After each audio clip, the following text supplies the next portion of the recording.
오늘 우리에게 주시는 말씀 받겠습니다. 사도행전 13장 26절부터 31절과 38절부터 39절입니다. 형제들아, 아브라함의 후손과 너희 중 하나님을 경외하는 사람들아, 이 구원의 말씀을 우리에게 보내셨거늘 예루살렘에 사는 자들과 그들 관리들이 예수와 및 안식일마다 외우는 바 선지자들의 말을 알지 못하므로 예수를 정죄하여 선지자들의 말을 응하게 하였도다. 죽일 죄를 하나도 찾지 못하였으나 빌라도에게 죽여달라 하였으니 성경에 그를 가리켜 기록한 말씀을 다 응하게 한 것이라.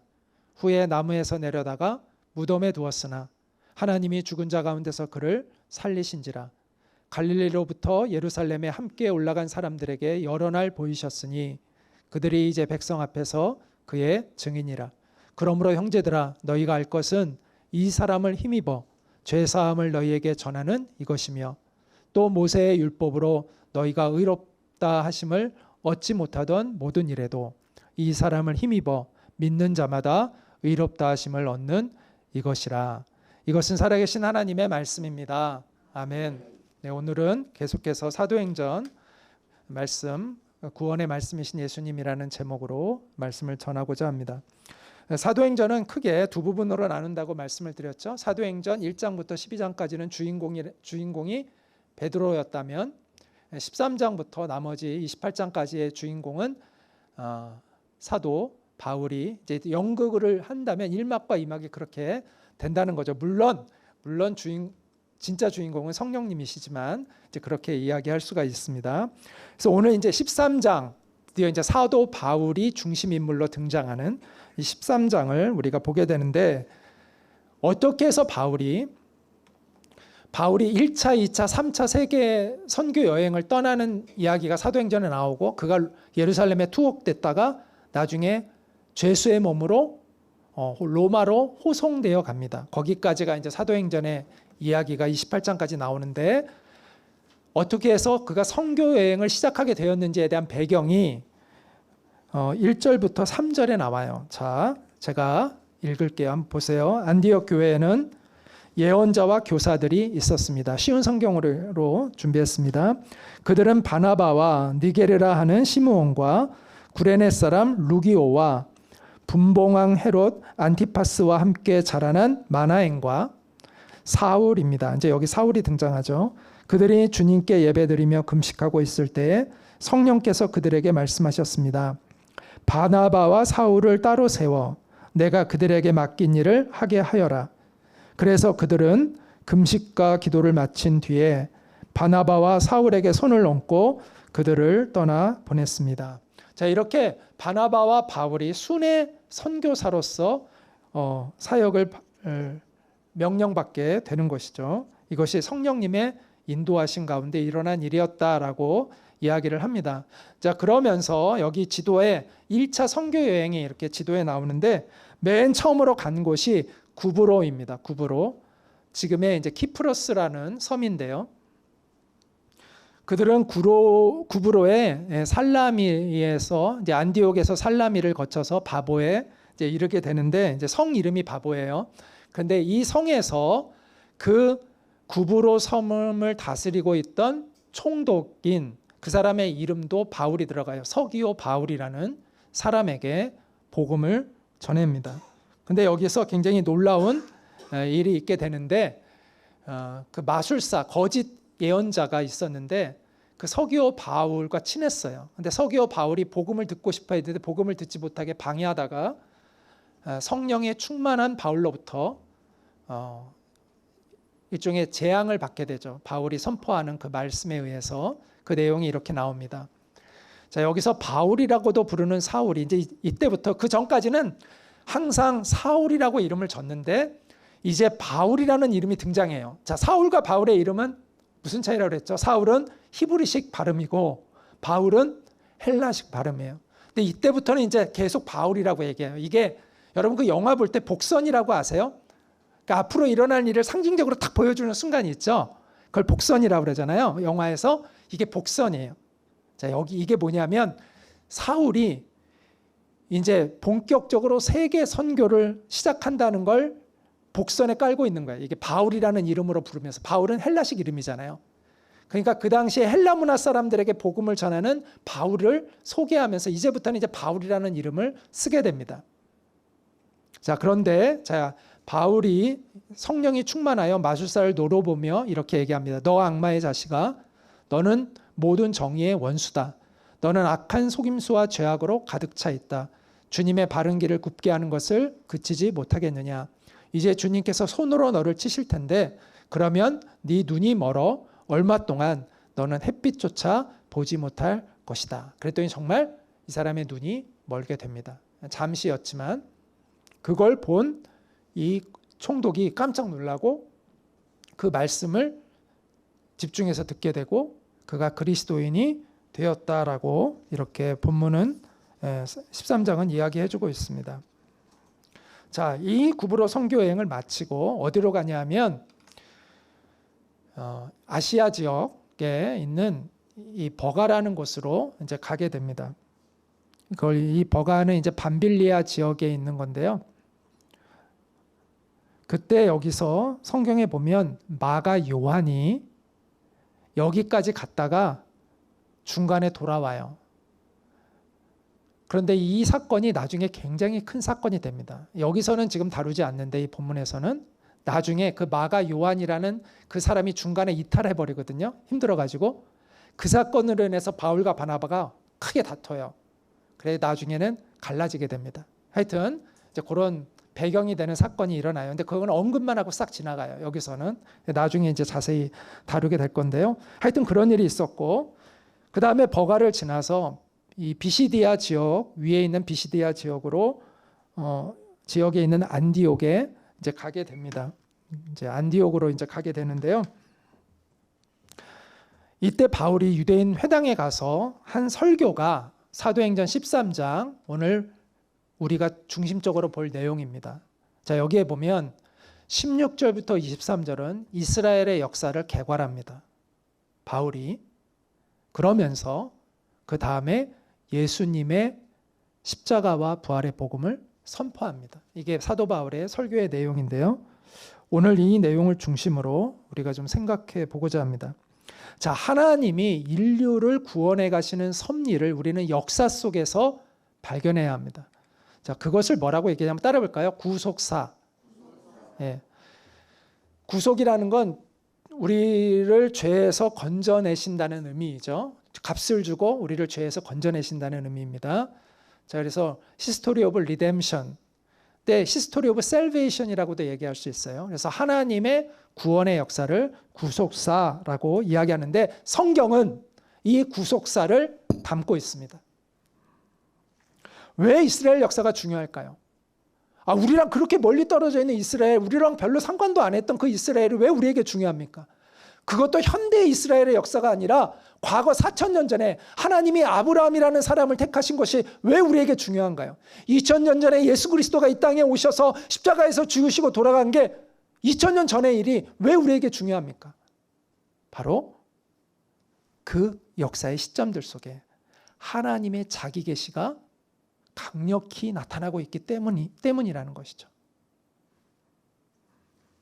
그러므로 우리는 구속사의 관점으로 역사를 봐야 돼요. 이 하나님의 구원의 역사의 관점에서 우리의 역사를 바라봐야 돼요. 그걸 알려주는 게 성경이에요. 성경은 리얼 히스토리잖아요. 근데 모든 역사를 다 다루는 게 아니에요. 하나님의 그 구원의 역사를 다루고 있는 거예요. 그리고 이 구원의 역사를 알 때 우리는 따라해 볼까요? 성경적 역사관. 예, 성경적 역사관을 갖게 돼요. 이 성경적 역사관을 가질 때 우리가 어떤 의식을 가질 수 있냐면 그리스도인의 역사의식을 갖게 되는 거예요. 자, 역사의식이라는 게 무슨 뜻이냐면 어떠한 사회 현상을 역사적 관점이나 시간의 흐름에 따라 파악하고 그 변화 과정에 주체적으로 관계를 가지려는 의식, 이렇게 사전에 쓰여져 있어요. 그러니까 내가 그 역사에 주체적으로 참여하고자 하는 의식이 생긴다는 거예요. 우리가 성경적 역사관을 가져야 그 그리스도인의 역사의식이 생겨요. 그래서 성경적 역사관의 핵심은 뭐냐? 바로 이거예요. 같이 한번 읽어볼까요? 역사의 주인은 하나님이시며 역사는 하나님의 목적을 향해 움직인다. 이게 성경적 역사관의 핵심이에요. 역사는 하나님의 뜻 아래서 시작되었고 역사는 하나님의 뜻 안에서 마칩니다. 이게 성경이 이야기하고 있는 역사입니다. 하나님은 당신의 약속에 믿음으로 반응하는 백성들을 구원하시는 목적을 가지고 역사 가운데 일하고 계세요. 그러므로 역사의 주권은 우리에게 있는 게 아니라 권력자들에게 있는 게 아니라 하나님께 있다는 것을 알아야 합니다. 물론 우리 인간에게는 자유의지가 있습니다. 하나님의 뜻에 거부할 수 있는 그런 자유가 우리 가운데 있습니다. 우리는 로봇이 아니죠. 자유인이에요. 그래서 하나님께 심판도 받을 수가 있는 것이죠. 그렇기 때문에. 책임이 있기 때문에. 그렇다고 해서 우리가 자유인이라고 해서 우리가 하나님의 뜻을 방해할 수 있을까요? 없어요. 자, 그건 이와 같아요. 제가 한번 예를 들어볼까요? 제가 건축가예요. 제가 설계를 했어요. 그래서 어떤 건축물을 멋있게 지으려고 하는데 거기에 저의 의사에 반대하는 일꾼들이 있어요. 그럼 제가 어떻게 할까요? 그 일꾼들은 자기의 자유로 반항할 수 있어요. 그럼 제가 어떻게 할까요? 그 사람들 해고하고 다른 사람 시켜서 완성하겠죠. 이처럼 우리가 하나님께 반항할 수 있는 자유를 가지고 있다고 해서 우리가 하나님의 뜻을 어긋나게 할 수 있느냐? 없다는 것입니다.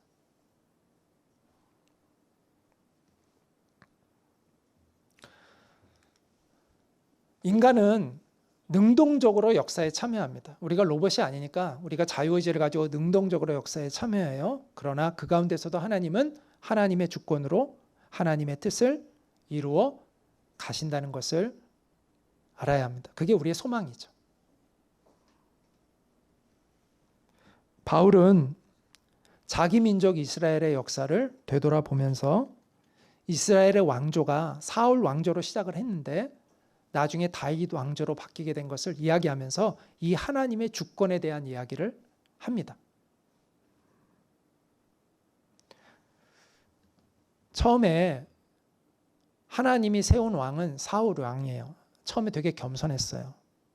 그런데 나중에 그가 변질하죠. 그래서 하나님 앞에 불순종하는 사람이 됩니다. 그리고 그가 40년을 다스립니다. 그때 하나님이 그를 폐위시키고 다윗이라는 왕을 세워서 그 이후로는 다윗 왕조가 계속 이어지고 그 다윗 왕조로부터 누가 나와요? 예수 그리스도가 나옵니다. 그때 하나님이 다윗을 세울 때 뭐라고 이렇게 말씀하셨냐면 이렇게 말씀하셨어요. 내가 이새의 아들 다윗을 만나니 내 마음에 맞는 사람이라. 내 마음에 맞는 사람이라. 내 뜻을 다 이루리라. 이렇게 말씀하셨습니다. 사울도 다윗도 역사에 능동적으로 참여해요. 그런데 하나님은 하나님의 주권을 가지고 하나님의 뜻을 이루신다는 거예요.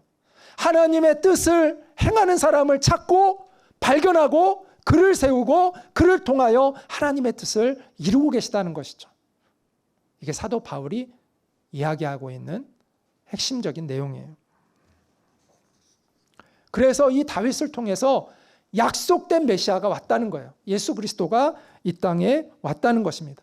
이 예수님을 보내시기 위하여 이스라엘 민족을 택하시고 다윗을 택하시고 예수님을 이 땅에 보내셨다라는 거예요. 역사가 오실 예수님을 계시하고 있었습니다. 그리고 역사가 오신 예수 그리스도를 증거하고 있습니다. 그리고 역사가 앞으로 오실 예수 그리스도를 준비하고 있습니다. 그래서 역사의 중심은 예수 그리스도예요.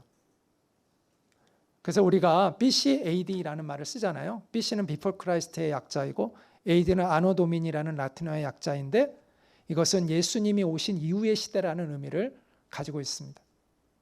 역사의 중심은 예수 그리스도입니다. 그래서 예수님을 알지 못하는 건요, 그분의 탄생과 죽음과 부활을 알지 못하는 것은 역사의 기준점을 모르고 있는 것입니다. 그리고 예수님을 모르고 있다는 것은 역사의 주권자이신 하나님의 구원 섭리를 모르고 있다는 거예요.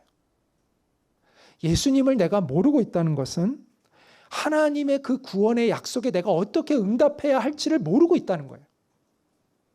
내가 예수님을 모르고 있다는 것은 하나님의 선한 역사에 내가 어떻게 동참해야 하는지를 모르고 있다는 거예요. 그래서 사명 없이 살아가는 거예요. 목적 없이 그래서 살 수밖에 없는 거예요. 하나님이 그 구원의 은총에 내가 어떻게 응답해야 될지를 모르고 하나님의 역사에 내가 어떻게 동참해야 될지를 모르니까 목적 없이 살 수밖에 없는 거죠. 흘러가는 대로.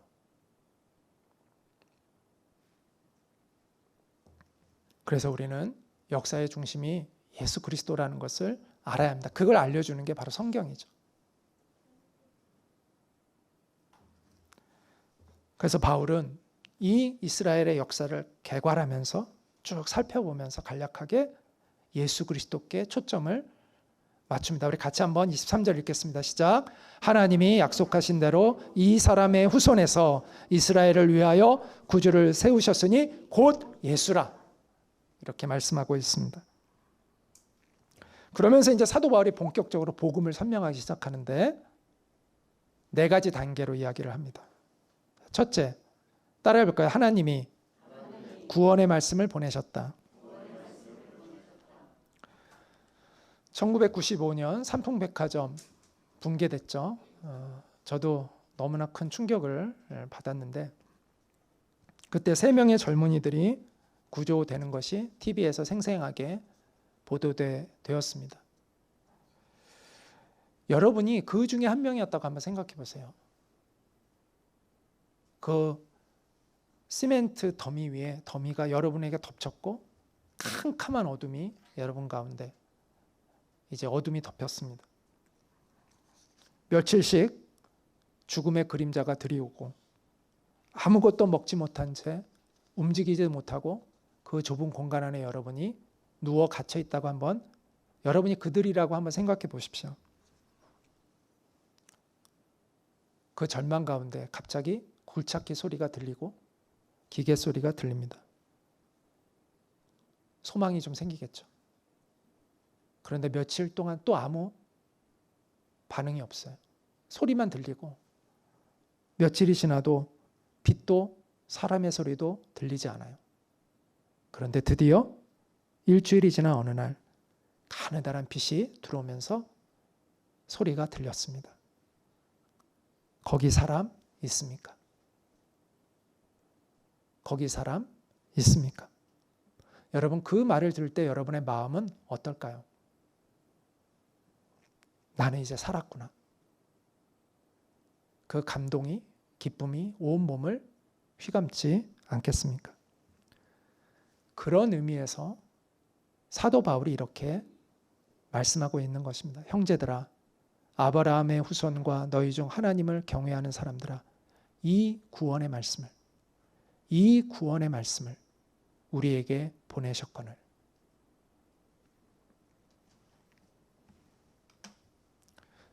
절망과 죽음의 그림자가 드리워진 그 공간에서 듣게 된 구조대원의 목소리처럼 우리의 영혼을 감동시키는 구원의 말씀이 우리에게 들렸다는 것이죠. 보내졌다는 거예요. 그 구원의 말씀이 보내졌어요. 자, 그럼 이 구원의 말씀은 무엇을 의미할까? 그 두 번째 단계는 바로 이것입니다. 따라해 볼까요? 그 구원의 말씀은 예수 그리스도이다. 자, 이 구원의 말씀을 우리에게 보내셨거늘 할 때 이 말씀에 해당하는 단어는 로고스입니다. 로고스. 이 로고스는 요한복음에도 이 로고스가 나오는데 사도 요한이, 예수님의 제자 요한이 이렇게 예수님을 이렇게 표현하면서 시작합니다. 태초에 말씀이 계시니라. 이 말씀이 예수님을 얘기하는 거예요. 이 말씀이 하나님과 함께 계셨으니 이 말씀은 곧 하나님이시니라. 또 로고스가 또 여기도 나옵니다. 1장 14절에 말씀이 육신이 되어 우리 가운데 거하시며, 이 예수님이시잖아요. 우리가 그의 영광을 보니 아버지의 독생자의 영광이요 은혜와 진리가 충만하더라. 당시 헬라 철학에서 로고스는 이런 의미를 가지고 있어요. 우주의 원리, 신의 정신, 신의 계시, 신의 말씀, 굉장히 다양한 의미로 사용되었습니다. 그런데 여기서 왜 바울이 이 로고스를 썼느냐? 이 로고스가 예수님의 하나님 되심을 가장 잘 표현할 수 있는 용어였어요. 자, 유대인들에게는 로고스라는 말을 쓸 필요가 없어요. 그들은 유일신 사상을 가지고 있기 때문에 하나님의 아들 하면 딱 알아요. 그래서 복음서에는 예수님을 대부분 하나님의 아들로 표현하는데 왜 요한은 로고스라는 표현을 썼을까? 그 요한복음은 헬라인들에게, 그 당시에 대부분의 세계 문화를 지배하고 있던 그 헬라 문화 속에 있던 그 세계인들에게 복음을 설명하려고 하다 보니까 하나님의 아들이라고 하면 오해가 생겨요. 왜냐? 그 당시에 이 헬라인들은 임금도 하나님의 아들이라고 생각을 했어요. 그렇게 불렀어요. 그리고 하나님의 아들이라고 하면 왕의 아들도 하나님의 아들이 되고요. 왕도 하나님의 아들이 되고요. 귀족들도 하나님의, 때로는 귀족들도 하나님이라고 그렇게 신처럼 불렀어요. 그리고 여러분 그리스 로마 신화를 읽어보시면 알겠지만 그들은 신이 유일신 사상이 아니에요. 수많은 신들이 있어요, 세상에. 그것도 매우 인간과 비슷한. 그래서 예수님을 하나님의 아들로 하면 이게 정확한 의미가 전달이 안 돼요. 그들의 세계관 속에서는 유일신 사상이 없기 때문에. 그러니까 예수님을 귀족의 아들인가? 왕의 아들이라는 얘기인가? 아니면 뭐 여러 신들 가운데 하나라는 얘기인가? 이렇게 생각이 드는 거예요. 그래서 예수님은 유일하신 하나님, 우주의 가장 근본이 되는 신적 권위를 가진 분이라는 걸 표현하기 위해서 로고스라는 단어를 택한 거예요. 그 당시 헬라 사람들이 가장 유일신 사상에 근접해서 이해할 수 있는, 로고스가 완전하진 않아요. 왜냐하면 그들의 개념 안에는 유일신 사상이 아예 없기 때문에. 그러나 그나마 가장 가까운 단어가 로고스였던 거예요. 그래서 로고스라는 표현을 쓰는 거예요.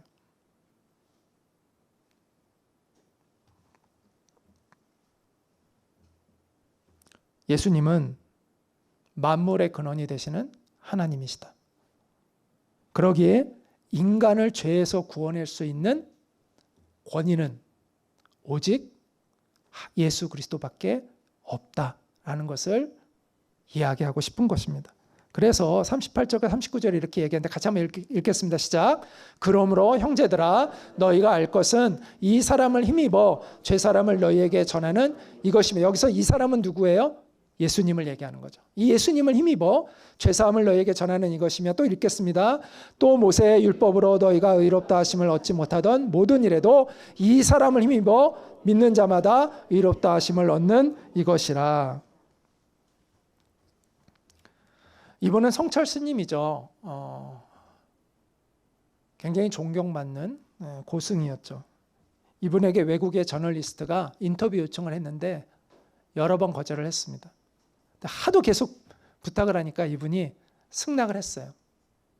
그래서 그 외국의 그 기자가 들뜬 마음을 가지고 이분을 찾아갔습니다.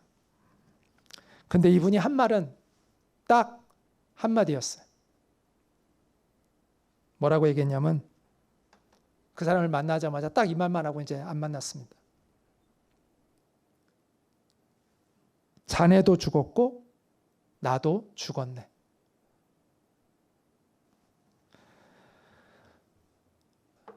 사람이 살아있는 것 같으나 실상은 죽어있다라는 것을 이야기한 거죠. 그래서 죽은 사람들끼리 뭘 얘기를 하겠냐, 무슨 의미가 있냐, 이야기를 한 것이죠.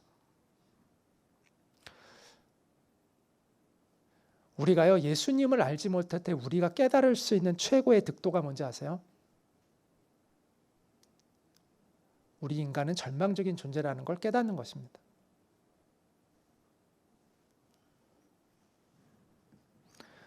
예수님을 알지 못한다는 것은 소망을 알지 못한다는 것이고 구원에 이르는 길을 모르고 있다는 것을 의미합니다. 반대로 예수님을 아는 것은 진리를 아는 것이고 구원의 길을 아는 것이고 무엇이 소망인지를 알고 있는 것입니다.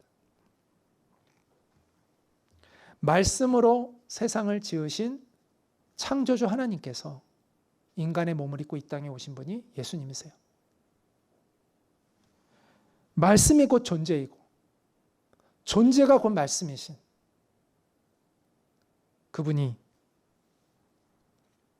사람의 모양으로 오셔서 죄와 사망의 권세에 묶여있는 우리를 자유케 하신 것, 그것이 바로 십자가의 복음인 것이죠. 그래서 예수님을 구원의 말씀이라고 바울은 선포하고 있는 것입니다. 이 구원의 말씀을, 이 예수님을 의지하는 이들은 죄와 사망의 지배에서, 절망의 인생에서 해방된다고 이야기하는 것이죠. 여러분, 우리가 구원을 받는 건요, 무슨 고상한 지식이나 깨달음을 얻어서가 아니에요. 우리가 이룰 수 있는 지식과 깨달음의 최고점은 우리가 죄인이고 우리가 절망적인 존재라는 것을 깨닫는 거예요. 그래서 수많은 철학자들의 결론이 뭐예요? 허무함 아닙니까? 예수님을 발견하지 못하면 우리 인생의 종말은 허무함밖에는 남는 것이 없어요.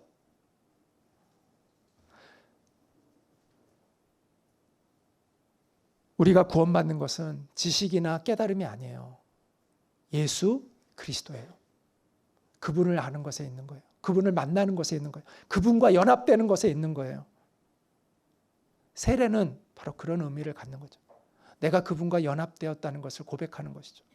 그분이 내게 찾아오셨고 내가 그분을 만났다는 것을 고백하는 것이죠. 인간의 절망은요, 인간의 노력으로 해방되지 않아요. 거기서 나를 건져내시는 분이 계셔야 돼요. 그 유일하신 분은 말씀이 곧 존재이시고 존재가 곧 말씀이신 예수 그리스도, 그분이 우리에게 구원의 말씀으로 오셨기 때문이다 라고 이야기하고 있습니다. 자, 그러면 이 예수님을 무시하는 사람은 어떻게 될까요? 한번 따라해 볼까요? 그 구원의 말씀을 무시하는 자는 멸망한다. 예수님이 오시기 전 약 700년 전에 이사야 선지자는 예수님이 어떻게 이 세상에 어떻게 죽으시고 또 왜 그렇게 죽으셔야 하는지를 너무나 자세하게 써놨습니다. 특히 이사야 53장을 보면 이거는 십자가의 사건을 이해하지 않으면 그 말씀이 무슨 뜻인지 알지 못할 정도로 너무나 자세하게 말씀하고 있잖아요. 그런데 이스라엘 사람들은 회당에서, 성전에서 그 말씀을 계속 들음에도 불구하고 그 말씀을 깨닫지 못하는 거예요. 그 선지자들의 그 예언을 듣고 있는데도 알지 못한다는 것이죠. 그래서 그들은 예수님이 오셨는데 알아보지 못하고 예수님을 죽였습니다. 그거를 이제 사도 바울이 이야기하는 거죠. 예루살렘에 사는 자들과 그들 관리들이, 제사장들을 얘기하는 거죠. 예수와 및 안식일마다 외우는 바 선지자들의 말을 알지 못하므로 예수를 정죄하여 선지자들이 한 말을 이루게 하였도다. 이렇게 얘기합니다. 죽일 죄를 하나도 찾지 못하였으나 빌라도에게 죽여달라 하였으니 성경에 그를 가리켜 기록한 말씀을 다 응하게 한 것이라. 빌라도는 그 당시 로마 총독이고 살인의 처형은 총독만이 로마 정부만이 할 수 있었기 때문에 제사장들이 예수님을 빌라도에게 넘겨서 빌라도가 결국 예수님을 십자가에 처형하도록 하게 하죠. 그 이야기를 한 겁니다. 그런데 그게 성경에 예언된 것을 이루게 되었다라는 것입니다.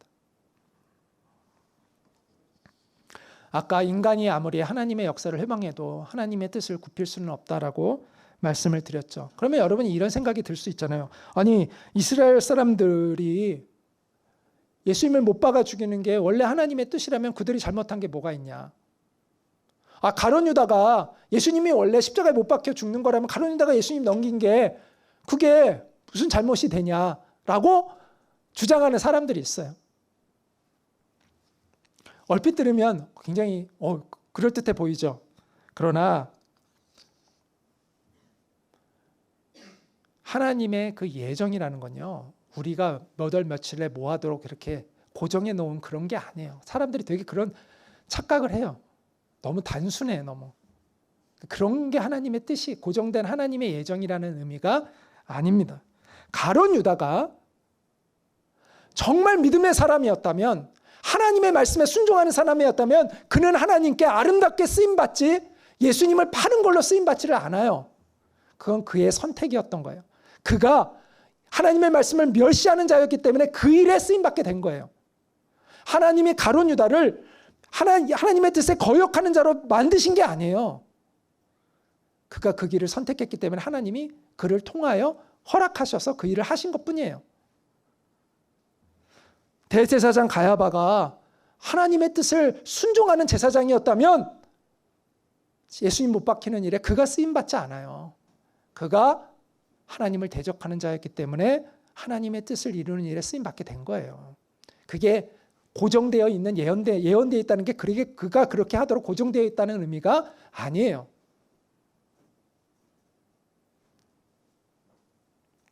가룟 유다 보세요. 그는 후회는 할지언정 회개는 안 해요. 만약 가룟 유다가 예수님 팔았어도요, 그가 회개했다면 어떻게 됐을까요? 예수님이 어떻게 하셨을까요? 그를 용서하시고 사용했을 거예요. 베드로도 예수님 부인했다가 쓰임 받았잖아요. 그런데 가룟 유다 보세요. 후회는 해요. 자기 목을 매요. 그 정도로 후회를 해요. 그러나 하나님 앞에 회개하지는 않아요. 회개했다면 그는 분명히 하나님께 쓰임 받았을 거예요. 사도 바울도 예수님 예수님 믿는 사람 죽이다가 사도가 된 사람 아닙니까?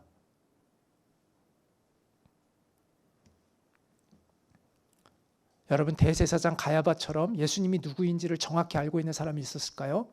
그는 알았어요. 그는 성경을 꿰뚫고 있는 사람이에요. 알았어요. 그러나 그가 예수님을 죽이려고 했던 것은 자신의 권력을 예수님이 위협하고 있다고 느꼈기 때문이에요. 알면서도 그렇게 한 거예요. 그래서 예수님의 제자들, 예수님의 부활을 누구보다도 잘 알고 있던 사람이 그들이죠. 그런데 그 말을 전하고 다니는 제자들을 감옥에 가두고 매질하고 죽이려고 했던 사람들이에요.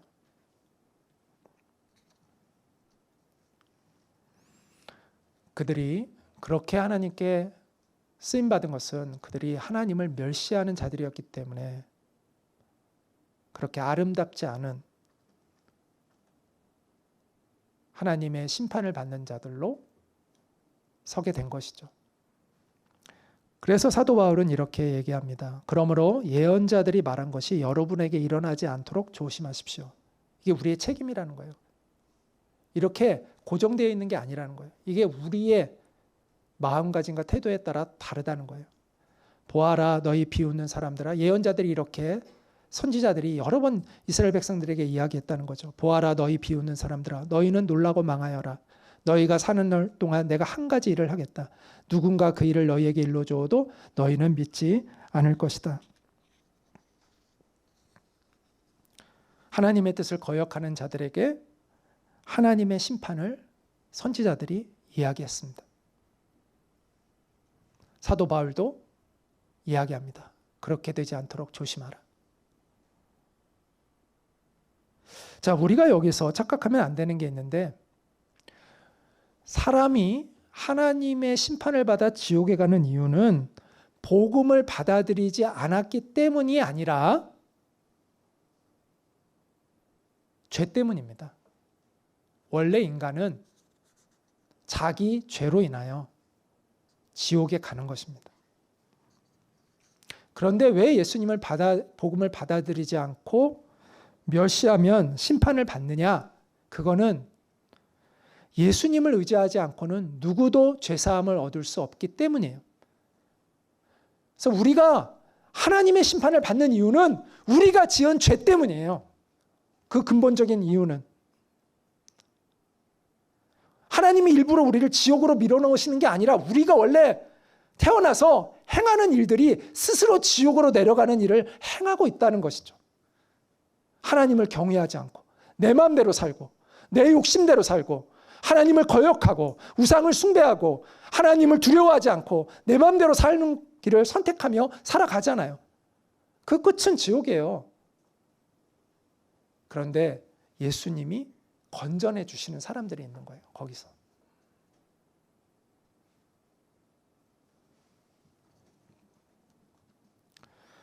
그래서 예수님을 멸시하는 사람들이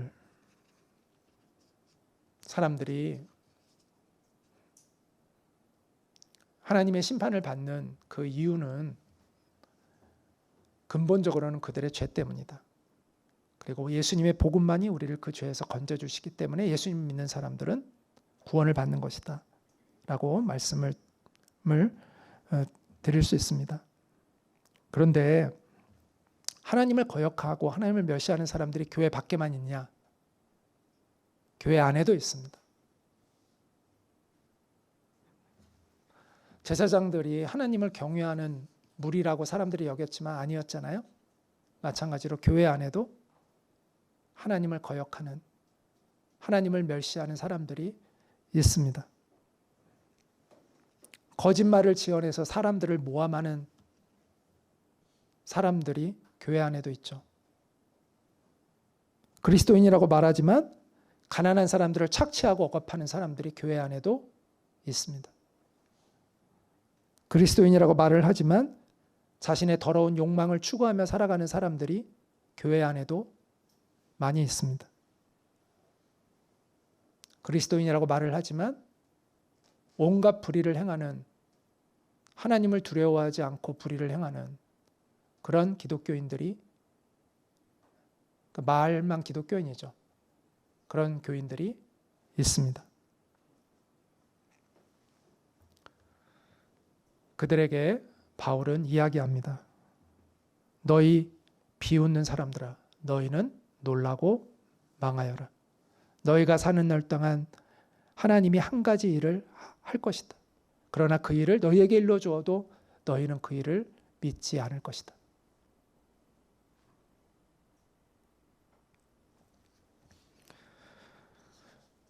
하나님이 이스라엘 백성들에게 너희가 계속 이렇게 나를 거역하면 바벨론에게 멸망당할 걸 계속 경고하셨잖아요. 근데 그들은 듣지 않았잖아요. 그러다가 결국 나중에 BC 586년 바벨론 제국에 의해서 멸망을 당하고 그들이 포로로 끌려가게 되죠.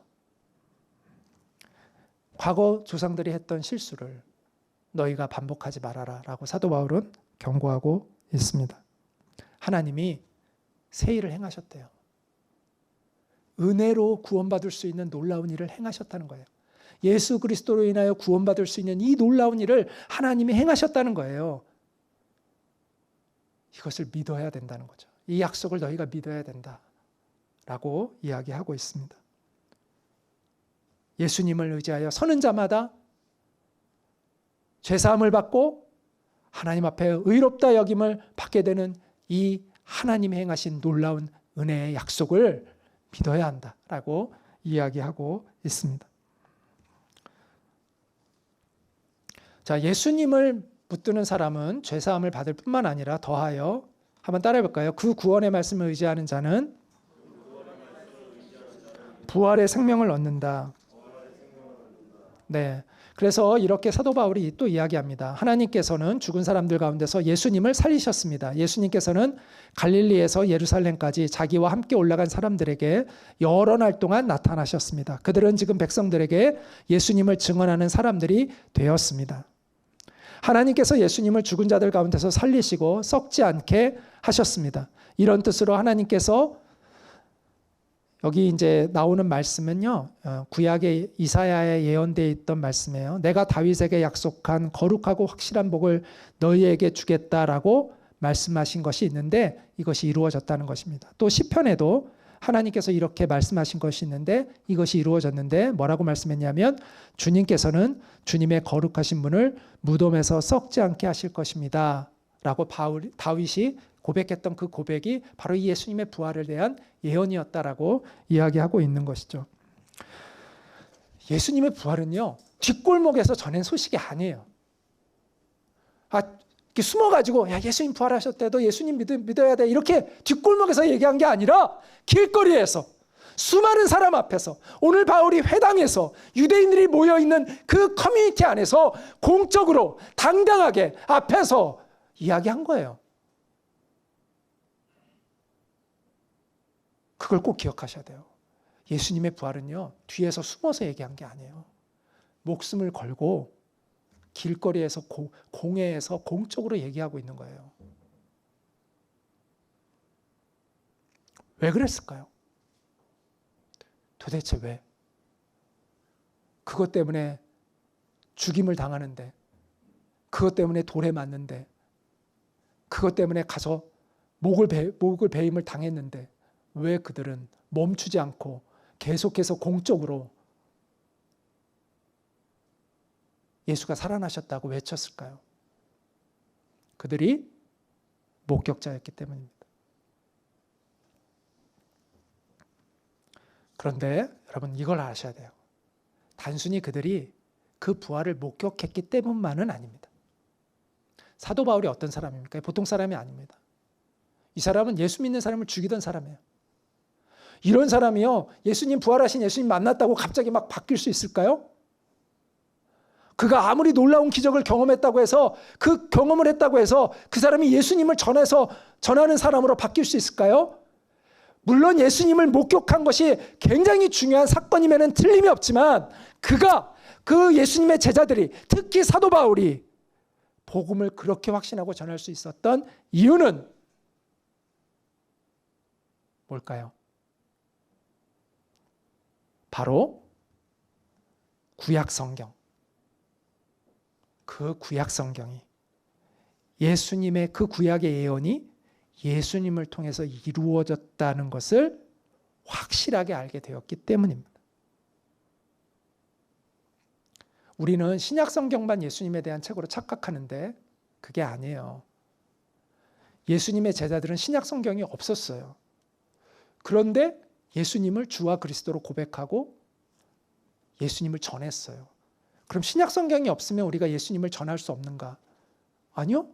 초대교회 성도들이 신약 성경이 없었는데 예수님을 전했어요. 그들은 무엇을 가지고 전했어요? 구약 성경을 가지고 전한 거예요.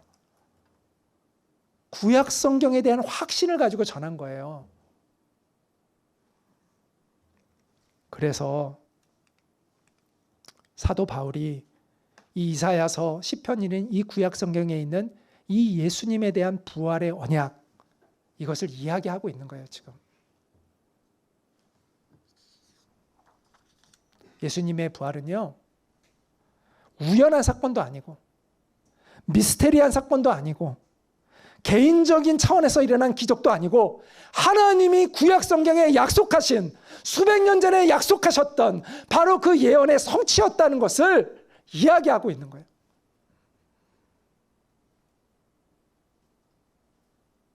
성경의 예언대로, 예수님이 하신 약속대로 예수님은 부활하셨습니다. 예수님의 부활은요, 예수님이 누구인지를 우리에게 증거해 주는 거예요. 예수님의 부활이 있으므로 그분이 메시아였구나 알게 된 거예요. 그리고 예수님이 부활하심으로 그분의 십자가가 성경이 약속한 약속의 성취였구나를 알게 된 거예요. 그리고 예수님이 부활하셔서 예수님을 믿는 자는 어떤 능력을 가지게 되었는지를 알게 된 거예요. 예수님 부활이 없었다면, 그냥 죽음으로 끝났다면 다 없는 거예요. 이게 이 복음이 전해질 수도 없는 거고, 제자들이 확신을 가질 수도 없는 거고, 목숨을 걸고 전할 수도 없는 거예요. 근데 부활이 그걸 다 증거해 주고 있는 거예요. 예수님이 누구인지, 그분의 십자가가 어떤 의미였는지, 그분을 믿는 자는 어떤 영광을 얻게 될 것인지를 부활함으로, 예수님의 부활을 통해서 확실하게 알게 된 거예요.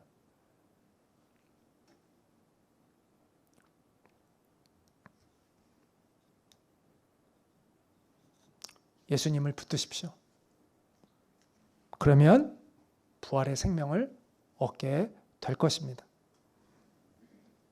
그래서 요한복음은 이렇게 말씀합니다. 같이 읽어볼까요? 예수께서 이르시되 나는 부활이요 생명이니 나를 믿는 자는 죽어도 살겠고 무릇 살아서 나를 믿는 자는 영원히 죽지 아니하리니 네가 이것을 믿느냐. 저는 인류 역사의 최고 봉우리는 예수님이다라고 말씀드리고 싶어요. 역사의 중심에 예수님이 계신 것을 우리로 하여금 보여주신 거예요. 알게 해주신 것이 바로 부활 사건이에요.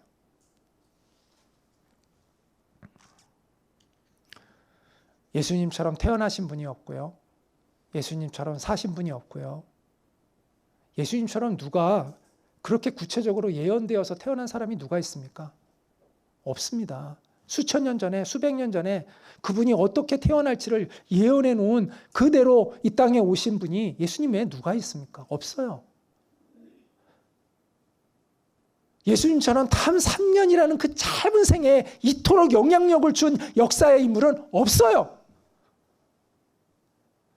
예수님처럼 그렇게 비참하게 죽고 3일 만에 부활하셔서 무덤이 없는 그런 분은 없어요. 예수님에 필적할 수 있는 역사의 인물은 없어요. 비교가 안 돼요. 그 누구도 비교가 안 돼요. 그래서 역사는 예수님을 바라볼 수밖에 없어요. 역사를 진지하게 바라보는 사람들은 예수님을, 그 역사의 중심에 계신 예수님을 볼 수밖에 없어요.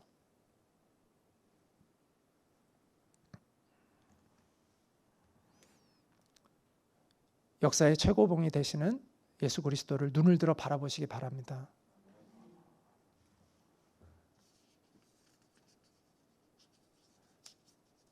어떤 사람은요, 예수님이 이 땅에 정말 이 땅에 오셨다가 가신 줄도 모르는 사람들이 있더라고요. 예수님의 역사의 한 역사적 인물, 부정할 수 없는 인물이라는 것조차도 모르는 사람들이 있더라고요. 야, 어떻게 그럴 수가 있을까? 아무리 무관심해도 그렇지. 근데 정말 역사를 보시면요, 확신할 수 있어요. 예수님과 필적할 수 있는 역사의 인물이 없어요.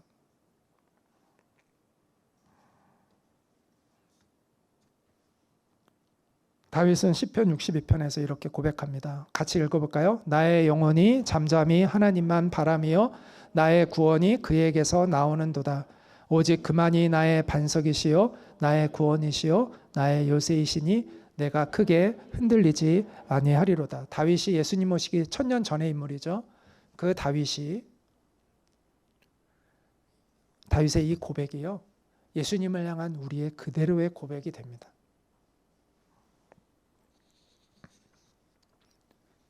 잠잠히 예수님을 바라보시기 바랍니다.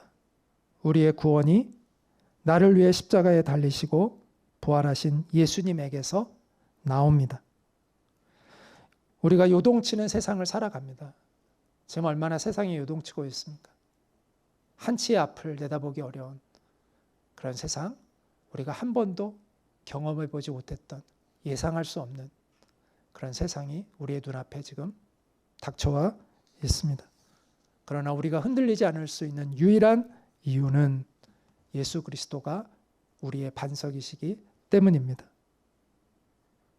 그분이 우리의 구원이시고 요새이시기 때문입니다. 우리의 노력, 우리의 공로로 이 구원을 우리가 얻는다고 생각하면 우리가 얼마나 불안하겠어요. 절망적이겠어요. 그런데 감사하게도 우리의 노력이나 구원에 의한 것이 아니라 예수님이 다 이루어 주셨다는 것이죠. 그리고 나에게 선물해 주셨어요. 우리가 하는 일은 그 은혜를 감사히 겸손하게 받아들이는 것입니다. 내 영혼이 예수님을 바라보는 것입니다. 나의 구원은 오로지 예수님에게서 나옵니다. 구원의 말씀으로 오신 예수님, 역사의 중심이신 이 예수님을 붙들고 의지함으로 흔들리는 이 세상 속에서 견고히 서는 여러분 되시기를 축복합니다. 그리고 우리 안에 있는 이 진정한 소망이 되시는 이 예수님을 우리가 이 세상에 전할 수 있는 우리가 되기를 또한 간절히 소망합니다. 우리가